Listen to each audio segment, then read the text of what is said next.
Good evening and welcome to the August 10th, 2021 Northern Lebanon School District Board meeting. I call this meeting to order. This meeting is being recorded. Please stand while Director Erdman leads us in the Pledge of Allegiance and a moment of silence.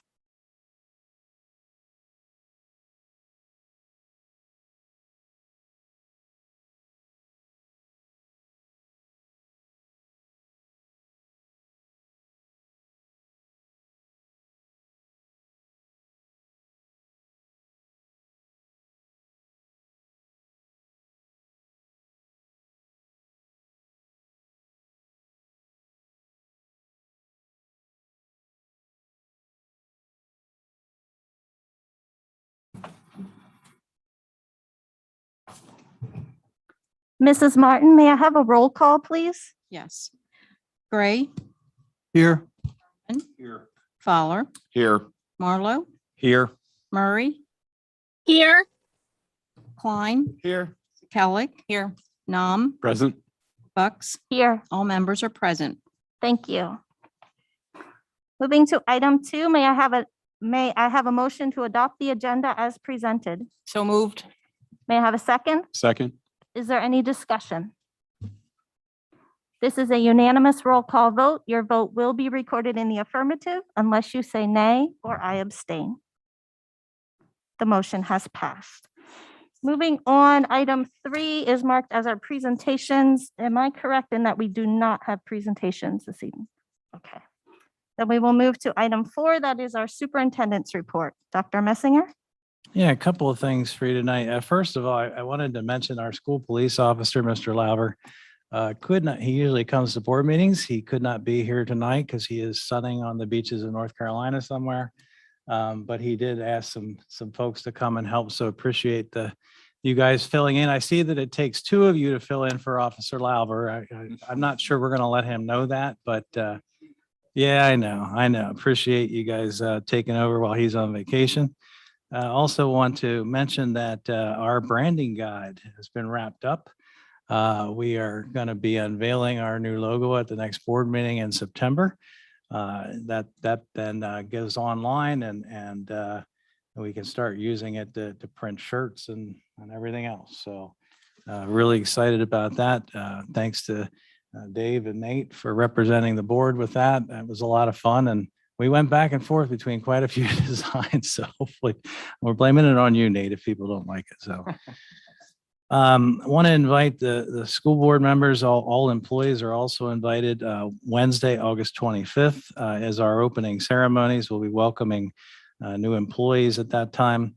And then I have a guest speaker lined up. If you've ever heard Rob Bear speak, he's fantastic. He is the Cedar Crest track and field coach. But he is a Northern Lebanon grad, and his wife passed away from cancer, and he has a great story, one of perseverance and facing adversity.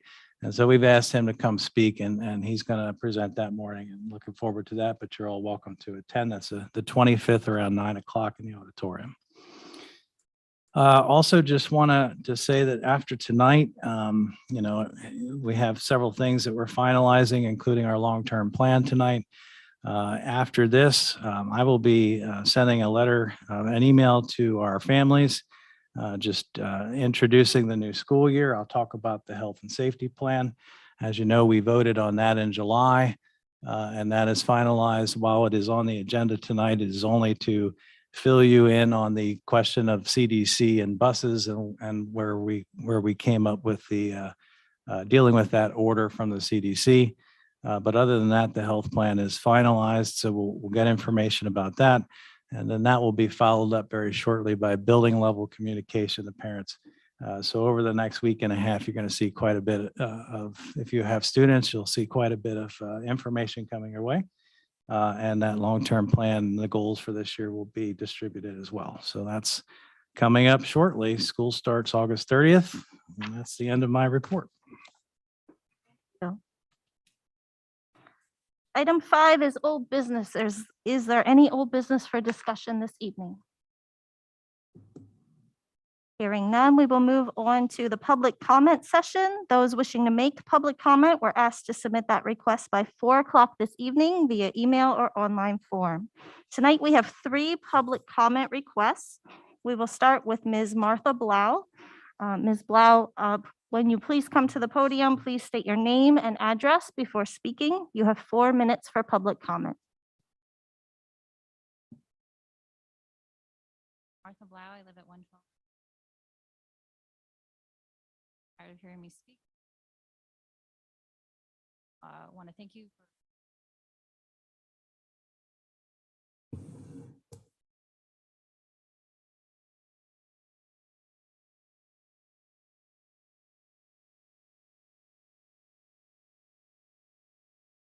a couple of questions that I know it's not a question and answer session, but I'm hoping that gets addressed that I haven't heard yet regarding the health and safety.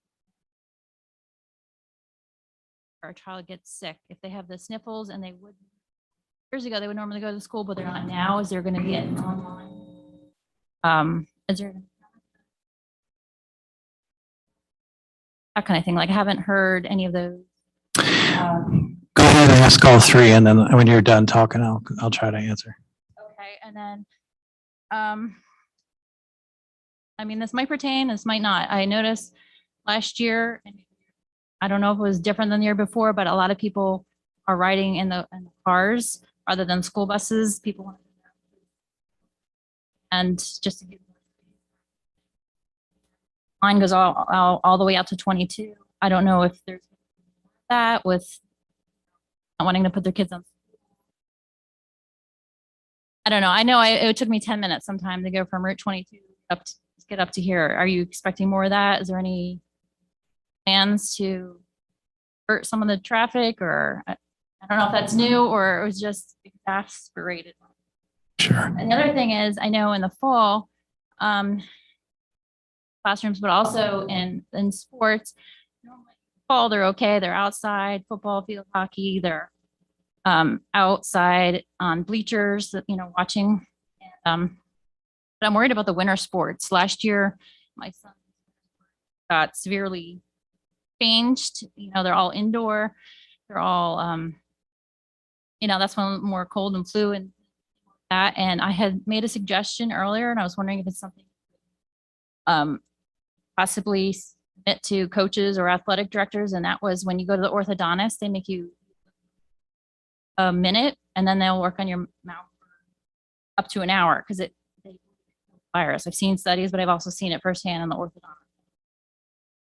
That's something they could consider. So you wouldn't have to worry about other kids. You have other kids from school districts. You hand sanitizer, mouthwash, and then go play games. You mean in lieu of masks? Is that what you were saying? I mean, I know it's not, we're not doing masks, but I'm just, I still want the kids to be safe. Have their, school too, but school, you're not as close. Sure. So I'm just wondering, what are some of the other, we do want a healthy, I want it to be the parent's choice, but I do want it to still be Okay. I will briefly try to answer those 3 questions for you. As far as the sniffles go, once we went from substantial below into moderate, the basic symptoms like that changed, and it wasn't an automatic send home. So actually, Mr. Reese and I have been talking about this recently. We're trying to finalize a document that'll give parents all the guidance on that. It won't be quite, we don't anticipate having kids being sent home at the same rates as we do last year. We are currently not planning on live streaming, but we will be planning on providing asynchronous activities if we need to. And if that changes, if we get to a bad situation, there's a lot of kids out. We have lots of microphones and webcams. We know where they are, and we can hook those back up fairly easily. Right now, we're hoping we have a relatively normal school year, and the kids that are out are more along the normal lines than what we saw last year, obviously. As far as the mass for winter sports, to be honest with you, that was a PIAA and then 11 Lancaster League thing. There were teams that were refusing to play us. My daughter had a mask exemption. They refused to play us if she did not wear a mask. So she wore a mask. So in terms of you asking in lieu of the mask, could we do something differently? We'll notify the athletic director who can bring it up at the league meeting. But we were responding to the requirements of the league and the PIAA, not so much our own requirements, just to give the kids an opportunity to play. And as far as the middle school, high school traffic out of 22, I don't know the answer to that, whether or not last year was an anomaly because of people bringing their kids more often to school with, keeping them off of buses. We can look at it as we go through, the first week's a bad week to look, but by the second week, it settles down a little bit. So we'll have to take a look at it. I know that it's always been an issue. I used to drop my kids off and would get stuck in it as well. So I know the pain, but we can certainly look at it and see if we can come up with a solution there. Okay. Our next public comment is from Ms. Zoe Miller. Ms. Miller, when you come to the podium, please state your name and address.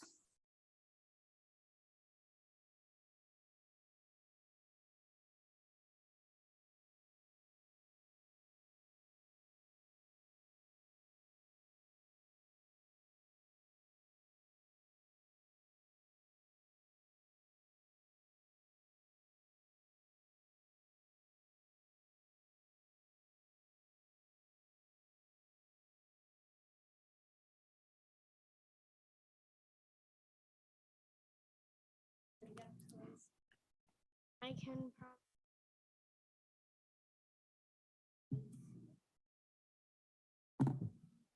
wool and cloth mat.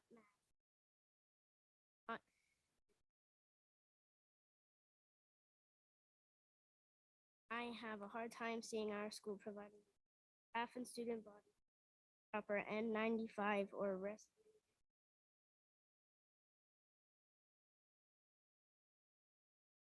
At 10, I can see at science, not Wikipedia.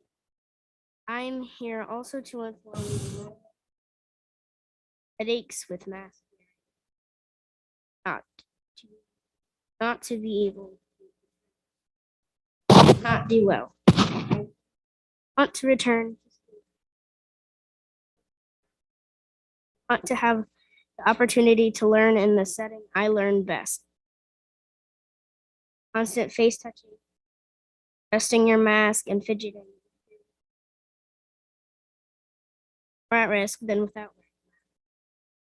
What I have found is proper hand washing, distance, to keep us home when we are sick, just like any other illness. But I understand ultimately most likely be political, money driven. Up here will encourage you to make the right decision. I want to come back to school. Thank you. Thank you, Zoe. So you did a great job of speaking there. Thank you. Our last public comment is Ms. Ariana. I apologize if I'm pronouncing this incorrectly. Ariana Day. Please state your name and address, and you have 4 minutes. Not sure how I follow that one. Sure, my name is Arian Day. I live at 47.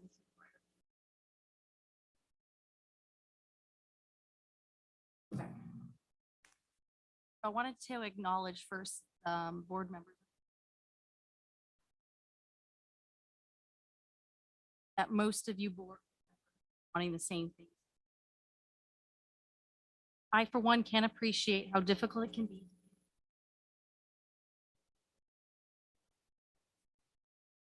I'm grateful for the dialogue that has happened and continues to happen between the board.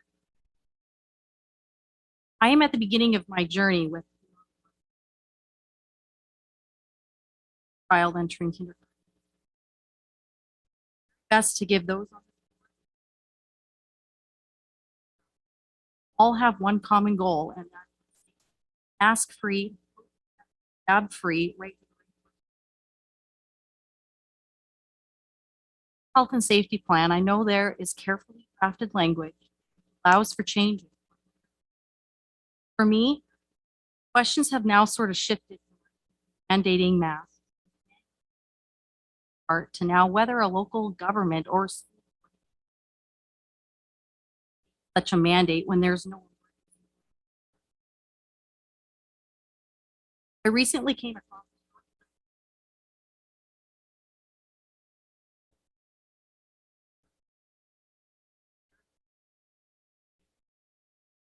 health senators, Department of Education, and Department of Health. Senator Scott Martin made a statement, declaration of emergency. Elected officials have an extraordinary. This was amended via constitutional amendment. Checks and balances to that. Presented that the seat has its recommendation, but pointed to the term recommending for an emergency declaration. Knowledge there is no powers that be of their ability. So his question, and now also mine, is under what constitution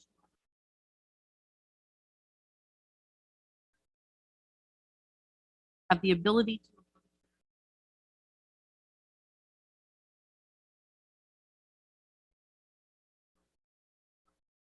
where are those powers grounded in for a local?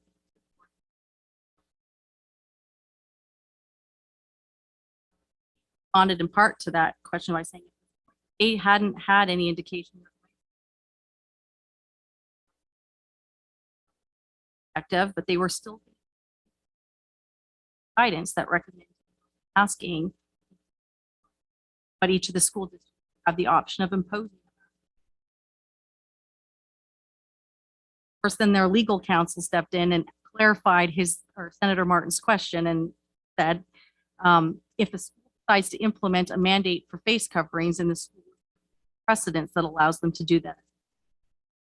Which Senator Martin responded with, that's correct. Every action that was taken because the emergency declaration allows them to take actions. General Assembly allows them in the school are allowed to do. However, he has heard of are already telling their parents they have to come back to school fully. They are all pointing to the seat, recommending, but putting that all aside, even though it's just passed where again, constitutional does exist. How is it even enforced? Precedence does that set if there is no? Also stated from a legal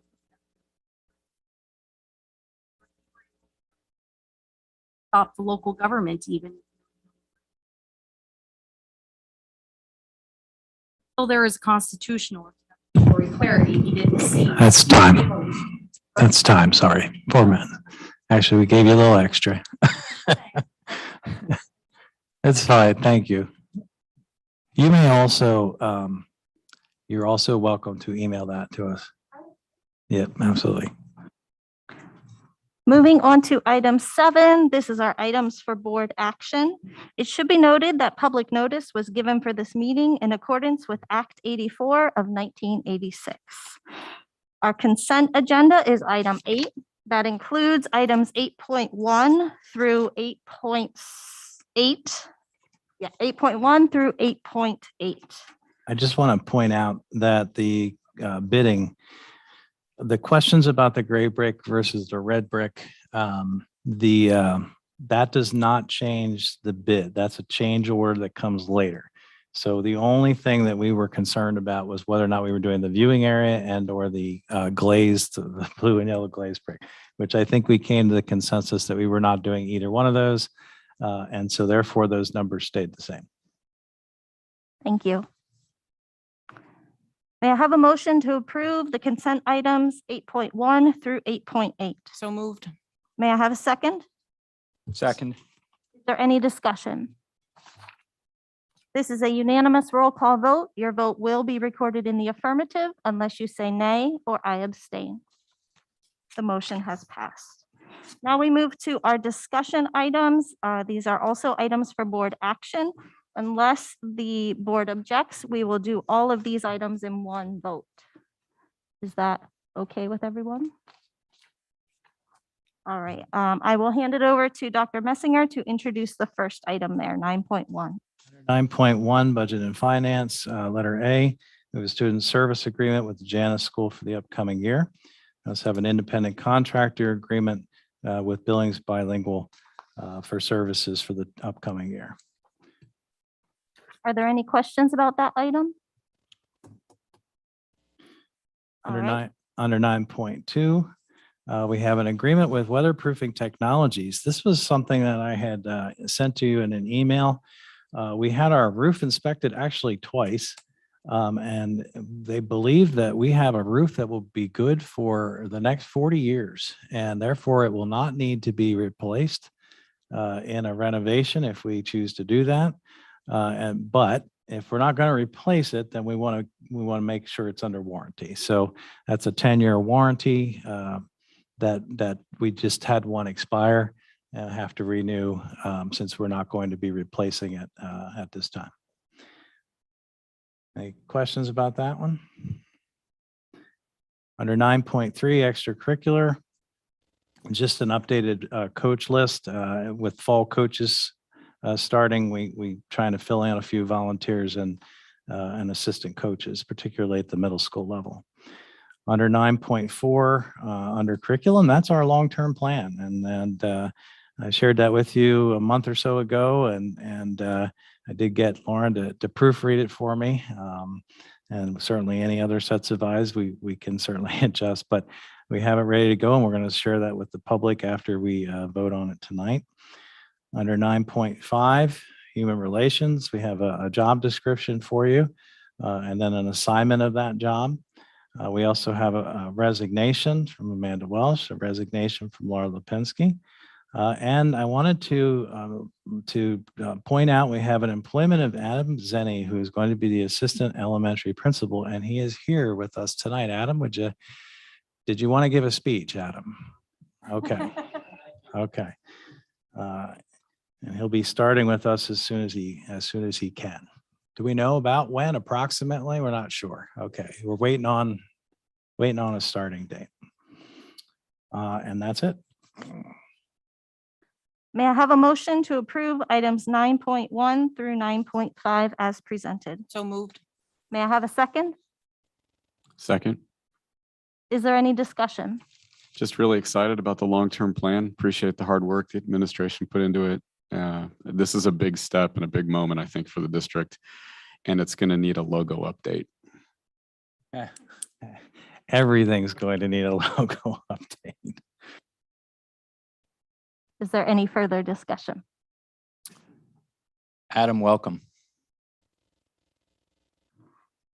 This is a unanimous roll call vote. Your vote will be recorded in the affirmative unless you say nay or I abstain. The motion has passed. We move on to item 10, several informational items there. Just a building request from the YMCA that we get annually. Also the 2021-2022 staff listing. And in that listing, we highlighted any new hires or transfers just to bring to the board attention. And then finally, the health and safety plan. I had in July, we had talked about that CDC order for buses, and Brooke was still kind of trying to figure out for us what that meant. And Taylor, what did we find out? Not much. So currently, our legal advice is that if a school is to require masking on their buses, it needs to be a stated rule. But kind of what we're seeing across the board is schools not enforcing on buses. It's the expectation that students wear them, but students obviously cannot be denied education or transportation. So overall, the expectation would be that students wear them on the bus, but the bus drivers aren't going to enforce it. We are not going to expect them to do that. Masks will be available for the students to wear if they so choose, but they will not be disciplined. They will not be denied transportation. So that's kind of what we are looking at right now.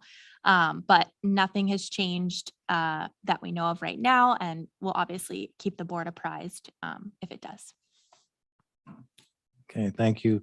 I do have some language from the solicitor that I will try to craft into a very well-written statement to share with the public.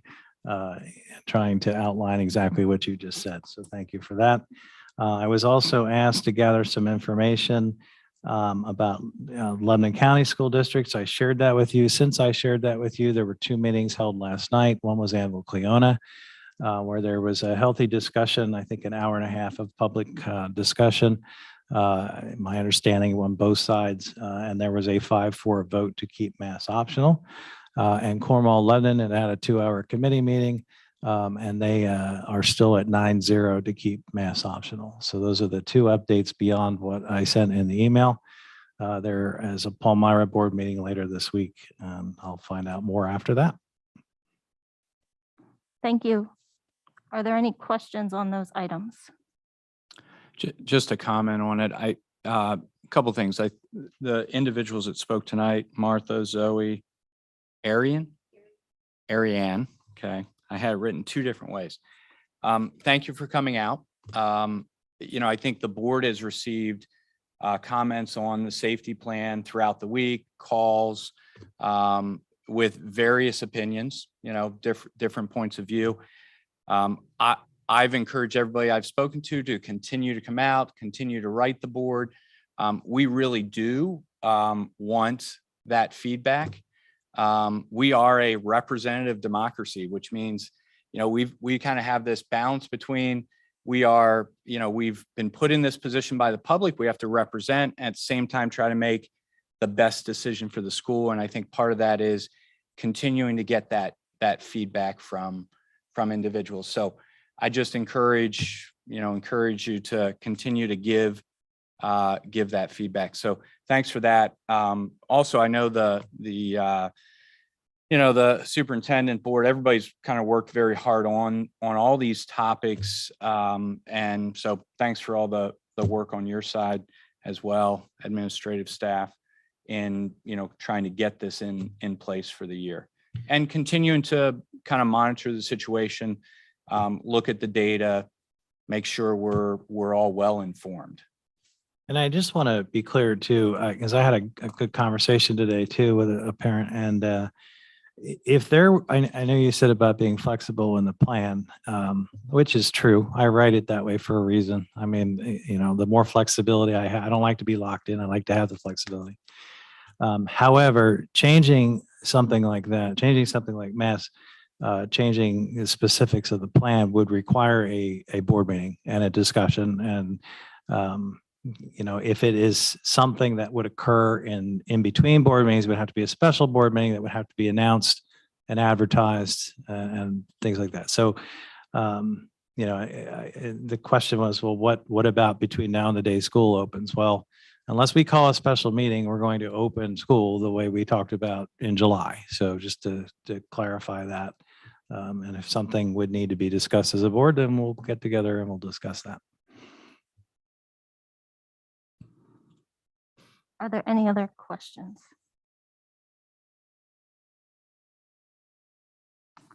All right, I need to state my opinion because I do not feel that we are moving in the correct direction. When we voted on the health and safety plan in July, the landscape of the pandemic looked quite different. Local case numbers are 15 times higher than 30 days ago. In July, I still had a glimmer of hope that children less than 12 would have the opportunity to be vaccinated before the school year started. That is not our reality today. The CDC has also updated guidance for returning to school. Our reality is that we are currently heading up a steep infection curve. I feel that the health and safety plan as it currently stands is unsafe for our kids, our staff, and our community. The World Health Organization, the Centers for Disease Control, and the American Academy of Pediatrics all recommend that all students, faculty, and staff wear masks in school. These are trusted organizations dedicated to improving public health. The CDC has improved the health of Americans in many significant ways. In the mid-1900s, poliovirus used to kill children and cause paralysis of more than 15,000 Americans every year. Widespread vaccination has eliminated this infection in the United States and much of the world. The CDC played a key role in that process. The CDC played a key role in the eradication of deadly smallpox from the worldwide population, the only virus ever eradicated from the face of the earth. Because of the work of the CDC and their vaccine distribution, kids today do not know the trauma, physical scarring, and death caused by smallpox. These organizations and the scientists who work with these organizations were dedicated to improving public health in the past, and they still are today. It is because of the past public health achievements of the CDC and the scientists who work with them that many people no longer appreciate the importance of their guidance, the importance of their experience, and their expertise. Have they done everything completely perfect throughout this pandemic? No. Have they communicated perfectly to the public? No. But they are the organization with the collective knowledge of science to make the best public health decisions possible. And the CDC and the Academy of Pediatrics are telling us that the safest and most effective way to bring kids back to school involves universal mask wearing. I have heard claims and even read some scientific studies claiming that masks are not effective or are even harmful for children. Both of these claims are scientifically false. Yes, there are a few rogue doctors or scientists spreading these downright scientific lies to gain attention, to gain financial gain, or political standing. Some have even published their weak data in journals that do not involve the critical peer review process, or that have not demanded that conclusions are backed up by physiologically relevant data. But real scientific progress and gain of knowledge does not involve focusing on the loudest voices or simply the voice or conclusion that we like better. Scientific progress and clarity involves looking at the collective data and conclusions and critical review from many studies, from many scientists all around the world. A scientific finding does not gain respect until it is also repeated by other scientific groups with expertise in that area. I remember in my second year of graduate school, excitedly running down the hall to show my advisor, Dr. Courtney, my latest data results. I knew they would be a big deal for our area of research. My findings were different than the dogma at the time. He was really excited too. And we talked about the implications of these findings or the possible implications. But he very quickly followed up our conversation with we need to see if this data will repeat.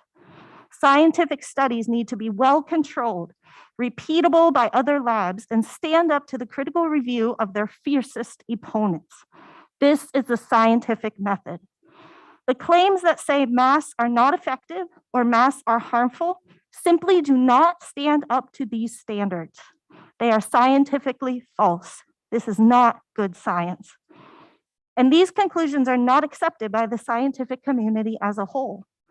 All reputable public health organizations and infectious disease experts are collectively advocating for universal mask wearing in schools. Furthermore, we know that masks are effective and safe because many in the healthcare field wear masks all day long, even before the pandemic. Surgeons wear masks as they perform complex surgeries that go on for 10, 12, more than that hours. When I was at the dentist a few weeks ago, my dental hygienist commented that they were wearing masks all day long, long before COVID. They are safely wearing masks to prevent the spread of infectious disease. Masks prevent sickness and death. If we send kids to school unmasked, there is no question that COVID will spread and it will spread quickly. Too many kids will become sick before we would have time to react. Furthermore, when a threat to our children's health is clear and present, it is irresponsible to wait until damage happens. We must plan to prevent these infections in the first place, and we can do that safely with masks. If we return unmasked, the outbreaks this will cause will disrupt the education of our kids far greater than the inconvenience of having kids wear masks to school. We know that kids can and do get severely sick and even die with COVID. We know that the virus causes long-lasting negative impacts, many of which we are only beginning to understand. The virus invades the respiratory, the heart and cardiovascular system, the brain, the testes, and others. We do not understand the impacts this virus has in all of our body systems. Several studies have shown that following COVID infection, people are 2 times more likely to be diagnosed with mental health or neurological disorders. These studies were well controlled, and they show that this increase is even higher for some specific mental health conditions.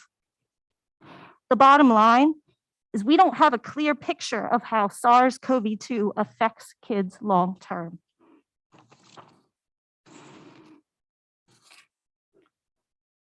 Sending kids to school unmasked will actually lengthen the pandemic and provides the virus with endless opportunities to continue to mutate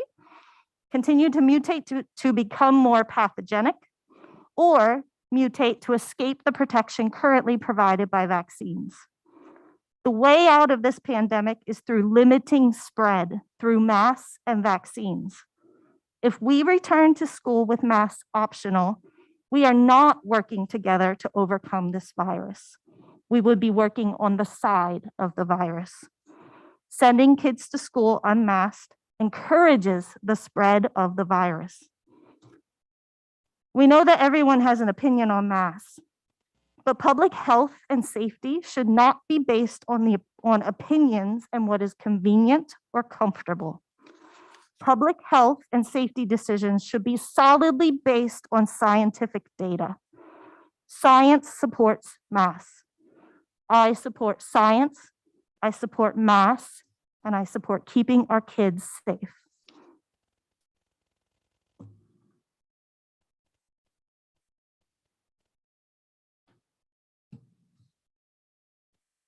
Are there any comments or questions?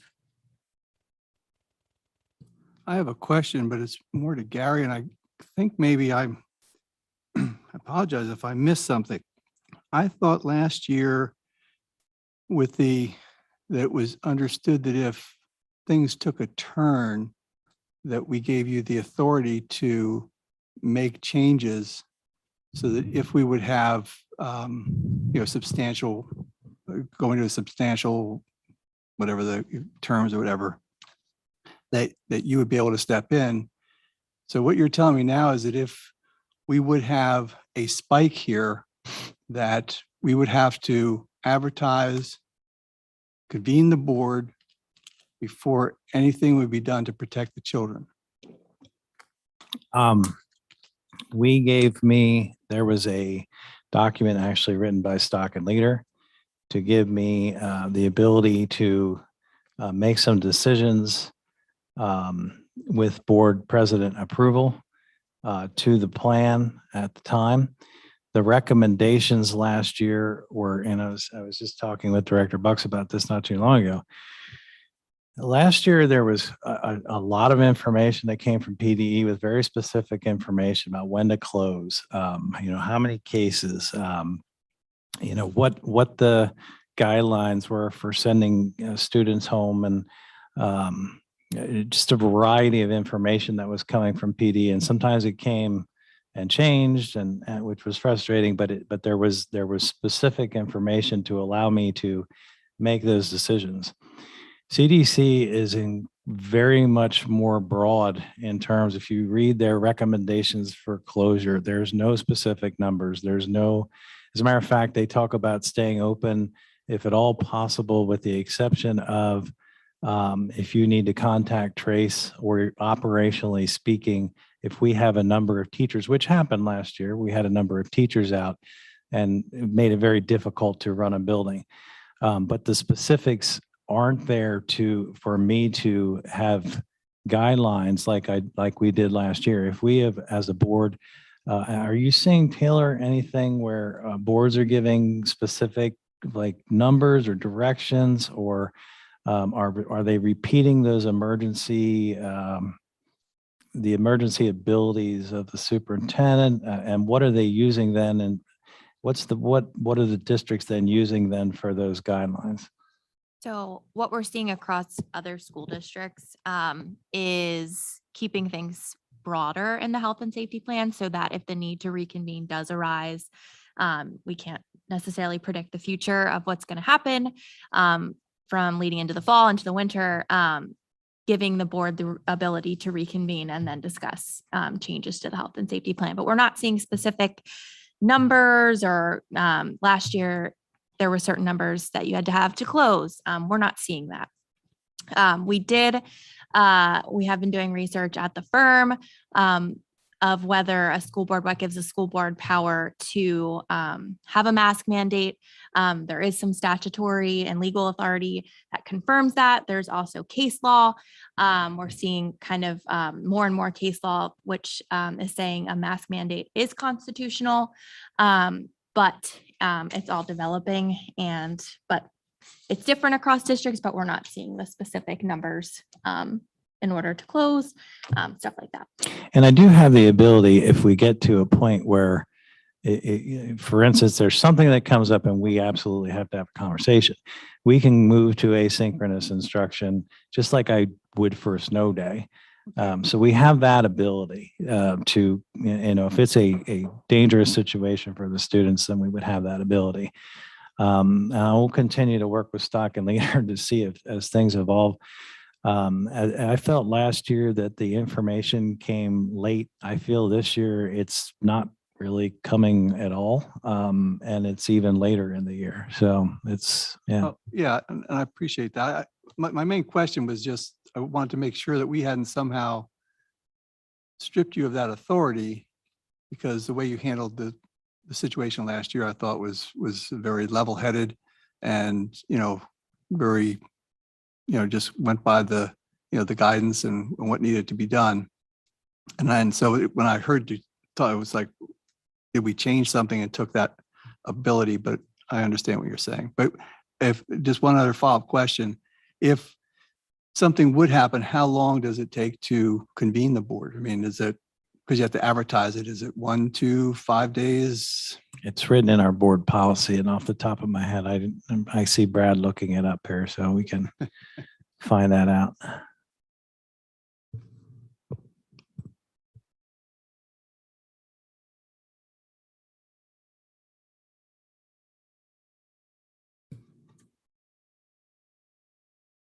It's a lot of pressure in it. Everybody's watching.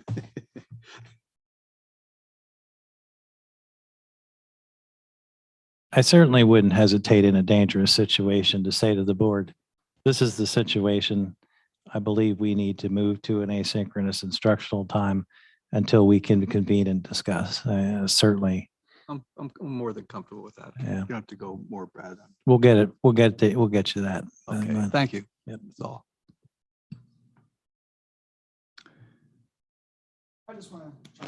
I do appreciate the opportunity to be involved in that decision and getting the board back together. As you can tell, people are passionate about it. And, like Director Marlowe mentioned, we're here to represent the people. And I want to make sure that we definitely have us 9 board members have a say in if we start making changes. Yeah. The changes to the specific plan would need to be board approved. I mean, we can respond to an emergency situation in a lot of cases, whether it's this or a weather emergency or other emergencies. We as administration would have to take, steps in that situation to keep kids safe. I mean, there's no question about that. However, to make a change to the health and safety plan that would be impactful for a longer period of time, that has to be a board decision at this point. And I agree with Director Klein that, having a say and understanding. My concern was just that it sounded like we had made a change and I didn't realize that I thought we had stripped, Gary from his authority, and so I just wanted to clarify that. Thank you. Yeah, kind of a follow-up on that. And Director Bucks, thank you for your passionate comments there. I mean, this is a difficult topic for all. It's difficult within families even. I mean, there's families that have different opinions on this. So, and the data that's out there, quite frankly, at times can be confusing. From a a public standpoint, you can look up and find probably your opinion if you want to find it, which makes this very difficult. I've had some conversations independently with some of you on the board this week, and as I try to make this decision myself, or as I've looked at it, certainly the one thing that puzzles me or causes me pause in terms of us making this decision, and quite frankly, I'm thankful we have the ability to do it, and yet I look at this motley crew that we are. We're not doctors, we're not virologists. My degree is in microbiology. Okay. And My yet, PhD dissertation was on herpes virus. and yet, we do have the top health, top officials in our state that are saying, they're seeing data that we don't have access to, probably. Maybe we can find it, but they have made a decision to say, let's make it down here. And at this point, that's part of how I would inform my decision. I have also looked at all of the data in terms of vaccinations, even to Lebanon County, and Pennsylvania's done an incredible job, even though Pennsylvania's been a little bit of a pushback state, I think, in terms of vaccinations, but our vaccination rates are pretty high. In Lebanon County, 88% of 65 and over have been vaccinated. I think it's, I can look at my notes here. Yeah, 70%, 70% over 18. Granted, I know there's a group here that we've discussed that have not had the opportunity to have that vaccination, and yet they are at again, the data I look at a very low risk. And so that's simply how I inform my decision. But again, this is a very an item that everybody's very passionate about. I continue to look at the data. I encourage others to do the same. Share that data with the board. Let us look at it as well. But at this point, that's kind of where I would stand on it because of what I see. And I do respect everybody else's decision in terms of where they land on that, whether they would wear masks, wouldn't wear masks, send their kids to school with masks. There should be no shame in that. I know there's some concerns from people that would be the case. In no way, from a school standpoint, would that be tolerated if individuals decided that they wanted to send their kids to school, with masks or with any type of protection there.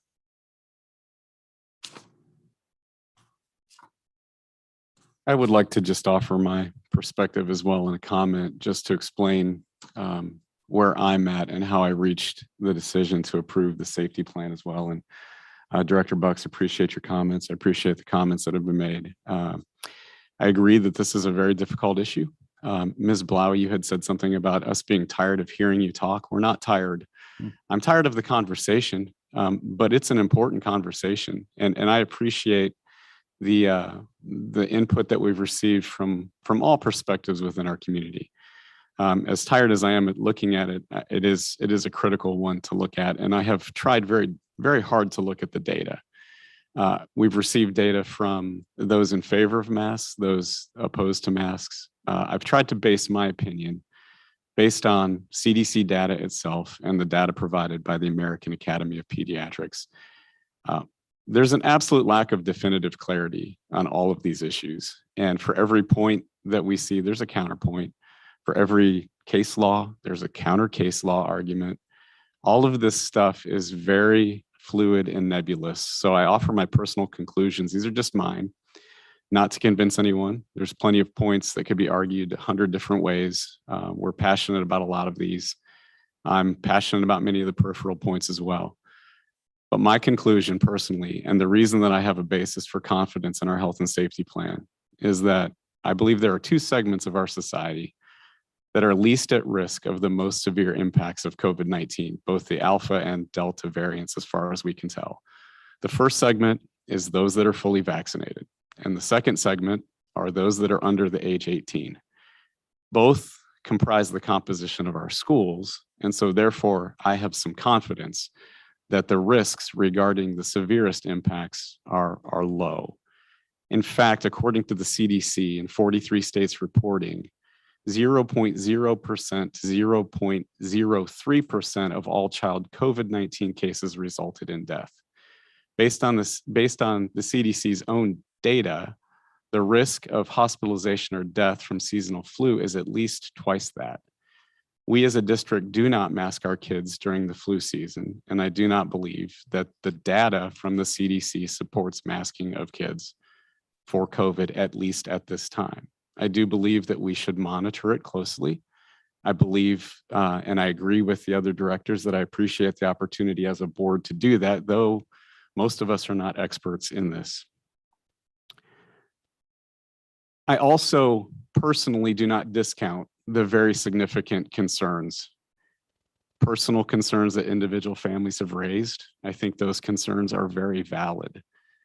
But so is what I believe to be the desire of the vast majority of our community. And we do walk that strange balance as a school board of representing not just the community and the voters and the taxpayers, but we represent the teachers in some way. We represent students in some ways. We represent parents in some ways. It's a tough job. And I can assure the public that when all of us ran for school board, none of us thought we would be dealing with this issue. But I do believe it's the vast desire of the majority of our community that it's time to permit the families to make their own decisions and to base those decisions on what they think is best for them, as they do with any decision, to include putting their kids on a bus every morning, which is a risk. There's a concept of in loco parentis that the school district operates off of. That means that in the place of parents, we stand in authority. I do not, however, believe that we stand to supersede the parents' authority. And I don't believe it's the proper role of the district to interfere with the decisions that families make regarding the best decisions for the safety and health of their families. The board has an obligation, I believe, to provide as much information and options as are reasonably possible in keeping with our mandate to educate our district's children. To that end, we offer V3 for those families that are very concerned for personal reasons about the safety of our school. I strongly recommend that those families pursue that V3 option. We have also decided to make masks optional, which I believe is a good decision at this point. I also, Miss Zoe, I appreciated your comment about the difficulty in supplying N95 masks to every student, and I agree with that. But I do think that the district should consider purchasing and supplying N95 masks to every employee and student that requests one. But for now, for those reasons, I support and agree with the direction of our health and safety plan. I have confidence in it. That confidence is not based in absolute truth, but in the best data as I've been able to see it and as I've been able to interpret it. And I support the direction that we're going now, but I definitely am interested in continuing to monitor it very closely.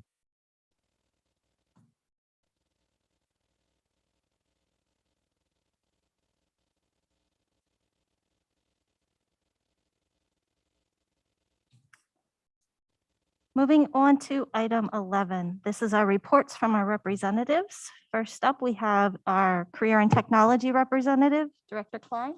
Nothing to report. Next, we have our IU13 representative, Director Murray.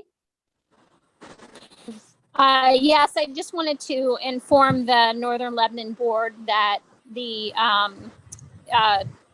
CEO, Brian Barnhart, has announced his retirement. And so they will be looking to replace his position in the near future. So it's with great sadness that I announce that, because Brian has provided some tremendous leadership at the IU, and he will be greatly missed. But I have the utmost faith that they will do a fantastic job of filling that position as they move forward. And so just wanted to put that item out there for information. Thank you, Director Murray. Next is our Legislative PSBA Liaison, Director Sekelic. Nothing to report. Is there any new business for discussion this evening? I'd like to point your attention to the dates to remember listed as under item 14. May I have a motion to adjourn? May I have a second? Is there any discussion? This is a unanimous roll call vote. Your vote will be recorded in the affirmative unless you say nay or I abstain. The motion has passed. This meeting is adjourned.